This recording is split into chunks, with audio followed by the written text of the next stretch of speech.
नमस्कार दोस्तों, मेरा नाम है तुषार सिंह बेस्ट और आज आपके समक्ष मैं खड़ा हूं एक नई वीडियो के साथ दोस्तों। और अगर आपने इस वीडियो का टाइटल पढ़ा है तो मैं बताना चाहूंगा आपने एकदम सही टाइटल पढ़ा है। आज हम अपने देश के दूसरे प्रधानमंत्री के बारे में बात करेंगे और मुझे लगता है कि 95% लोग इसका गलत जवाब देंगे। पहले प्रधानमंत्री तो हम जानते हैं नेहरू जी थे। सेकंड कौन थे? अगर आप गैस करते हैं कि वो शास्त्री जी थे तो दोस्तों मैं आपको बताना चाहूंगा आप एकदम गलत गैस कर रही हैं। अगर आप गैस करते हैं कि दूसरे देश के प्रधानमंत्री इंदिरा गांधी जी थी तो आप एकदम गलत गैस कर रहे हैं। तो दोस्तों कौन थे वो सेकंड जो प्रधानमंत्री हमारे देश के बने हैं? तो चलिए आरंभ करते हैं इस वीडियो को और जानते हैं कौन थे वो। तो दोस्तों ये थे हमारे देश के दूसरे प्रधानमंत्री जो नेहरू जी के बाद इस देश के प्रधानमंत्री बने। इनका नाम था गुलजारी लाल नंदा जी दोस्तों। और मैं आपको बताना चाहता हूँ ये एक नहीं दो बार इस देश के प्रधानमंत्री बने। जी हाँ दोस्तों, दो बार इस देश के प्रधानमंत्री बने हैं।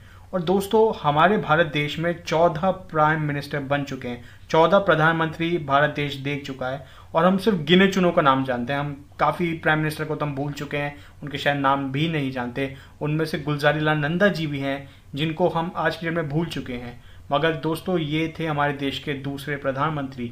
और मैं आपको बताना चाहता हूँ काफ़ी छोटा इनका टर्म था, सिर्फ 13 दिन के लिए बने थे। जब नेहरू जी का देहांत हुआ था 1964 में तब इनको 13 दिन के लिए बनाया गया था, प्रधानमंत्री ये बने थे। उसके बाद शास्त्री जी का चुनाव हुआ था, प्राइम मिनिस्टर वो बने थे। और जब शास्त्री जी का देहांत हुआ था, उनका निधन हुआ था 1966 में, तब इनको वापस से बनाया गया इस देश का प्रधानमंत्री 13 दिन के लिए वापस।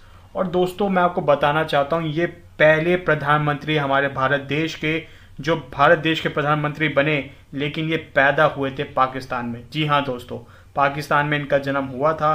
और मैं आपको बताना चाहता हूँ 3 ऐसे प्रधानमंत्री रह चुके हैं इस भारत देश के जो भारत देश के प्रधानमंत्री बने लेकिन पाकिस्तान में उनका जन्म हुआ।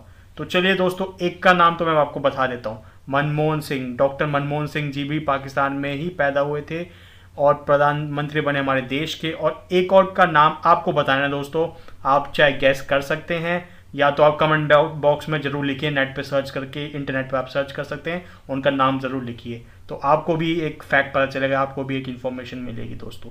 और मैं आपको बताना चाहता हूँ दोस्तों ये जेल भी जा चुके हैं। तो दोस्तों ये ना सोचिए जेल सिर्फ गुंडे लोग जाते हैं या सिर्फ गैंगस्टर जाते हैं या बुरे लोग ही जाते हैं, नहीं ऐसा नहीं है। अच्छे लोग भी, प्रोमिनेंट लीडर्स भी जेल गए हैं। गांधी जी भी गए थे, भगत सिंह जी भी गए थे और काफ़ी बड़े बड़े लीडर्स, अटल बिहारी वाजपेयी भी, सब ये जेल जा चुके हैं मगर अच्छे कामों के लिए गए हैं। वैसे ही गुलजारी लाल नंदा भी जेल गए थे सत्याग्रह के टाइम 1932 में और 1942 से लेकर 1944 2 साल के लिए वापस ये जेल गए थे। और काफ़ी इनने देश के लिए कंट्रीब्यूशन करा है। ये लेबर मिनिस्टर भी रह चुके हैं और काफ़ी इनने अपना सर्व करा भारत देश को। काफ़ी अच्छा इनका योगदान है हमारे भारत देश के लिए। तो इनकी आगे हम जीवनी देखते हैं, इनने और क्या क्या करा हमारे भारत देश के लिए। तो दोस्तों ये पिक काफ़ी ज़्यादा इंटरेस्टिंग है क्योंकि एक साइड तो हम खड़े हुए हैं हमारे देश के दूसरे प्राइम मिनिस्टर, दूसरे प्रधानमंत्री, और दूसरी साइड खड़े हुए हैं हमारे देश के दूसरे प्रेसिडेंट। जी हाँ दोस्तों, जो टोपी में खड़े हुए हैं दोस्तों वो हैं गुलजारी लाल नंदा जी जो शपथ ले रहे हैं प्राइम मिनिस्टर पद की। और जो उनको शपथ दिला रहे हैं, जो सफ़ेद पगड़ी में खड़े हुए हैं, वो हैं हमारे देश के दूसरे प्रेसिडेंट जिनका नाम था डॉक्टर सर्वपल्ली राधाकृष्णन। और ये काफ़ी ज़्यादा विद्वान आदमी थे और ये फर्स्ट इंडियन थे जो ऑक्सफोर्ड यूनिवर्सिटी में फैकल्टी बने।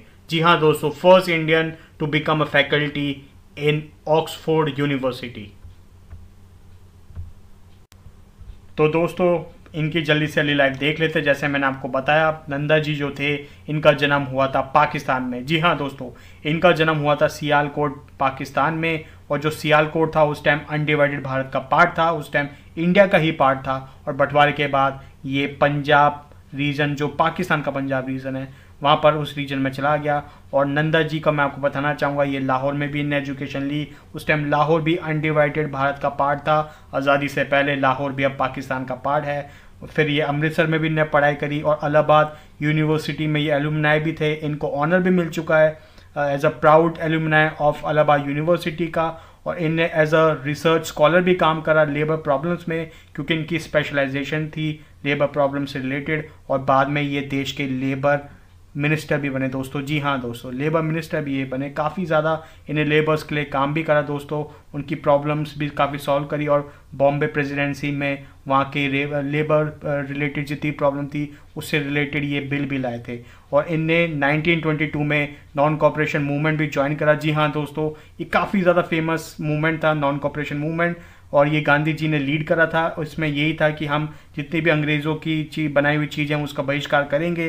जैसा आज की डेट में हम चाइना का बहिष्कार कर रहे हैं, हम चाइना की चीज़ों का इस्तेमाल नहीं कर रहे, सेम वैसे ही उस टाइम 1992 में गांधी जी ने भी कहा था कि नॉन कॉपरेशन मूवमेंट हम जारी रखेंगे और अंग्रेज़ों की बनाई हुई जितनी भी चीज़ें हैं उसका बहिष्कार करेंगे। लेकिन चौरा चौरी कांड जो हुआ, जो उत्तर प्रदेश में हुआ, उस टाइम काफ़ी वायलेंस ये जो भी मूवमेंट था बन गया था।